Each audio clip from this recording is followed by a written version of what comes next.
Ito pa isang pull out natin ngayon mga kabisyo, yung unit ni Boss Tetong ng Quezon City or Commonwealth Market mga kabisyo. Fish vendor din sila or fish dealer. Ang naging project dito mga kabisyo, yung side grill niya pinalagyan na or 3-liner side grill yan. Pinalagyan na yung unit ng side grill, custom tapaludo. Yan, ito yung side grill likod, mudguard.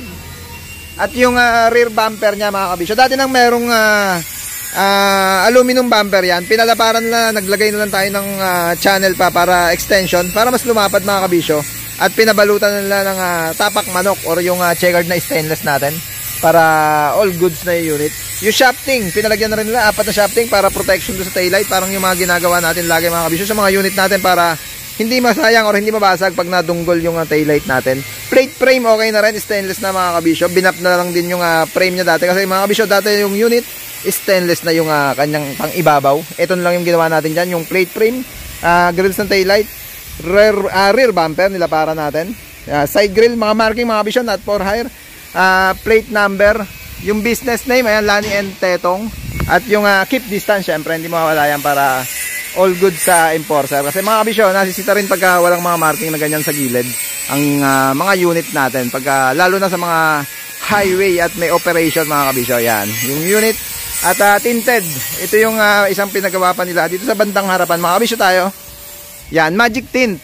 Maganda yung magic tint mga kabisyo. Kahit sang kulay naman binabagayan ng ganyang magic tint. Kung natandaan nyo yung yellow natin na unit, ganyan din, N-series. Magic tint din yung inabit natin. Syempre sticker meron na rin yan. Certified kabisyo, certified kabisyo, certified nahimas na rin natin. Unit ni Boss Tetong ng Commonwealth Market. Ito ba isang dinagdag natin dyan, yung wiper arm garnish, wiper panel, yung tubo or yung bracket ng side mirror mga kabisyo, pang stainless, kagaya nung pinulot din natin kanina, unit ni Boss Bebot.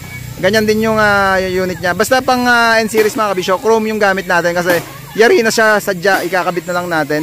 Ito yung bandang driver side mga kabisyo na pang N-series. Ulitin ko, pang N-series chrome.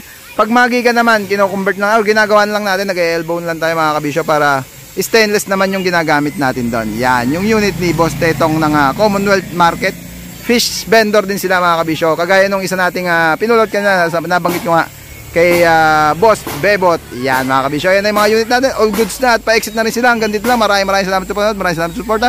Please like, share, subscribe to my channel Bakong Republic para updated lagi kayo sa mga unit natin masin. Peace, Bakong Republic!